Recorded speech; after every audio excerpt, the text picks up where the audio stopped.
aici. A scăzut, sosul s-a îngroșat, e delicios. Adaug menta și coriandrul. Pun niște smochine pe care le-am tăiat bucăți.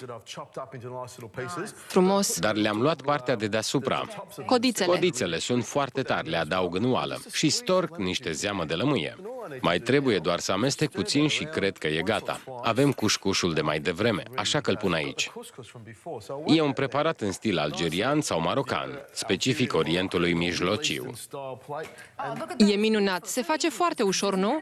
E foarte simplu, doar îl miști cu furculița și observ că devine foarte pufos. Zdrobesc cocoloașele și pun puțin pe farfurie. Frumusețea cușcușului e că poți hrăni o grămadă de oameni cu puțin. Am pus o cană și jumătate de cușcuș și e de ajuns pentru 4-5 persoane. E ieftin. E ieftin. Pun tocănița pe farfurie. Vă recomand cușcușul din grâu spelt. Îl voi încerca și pe acela. Îți voi urma sfatul și îl voi încerca. E exact la fel, nu vei observa nicio diferență. Serios? Da. Așez puțin tajin aici, arată superb. Și puțin coriandru deasupra.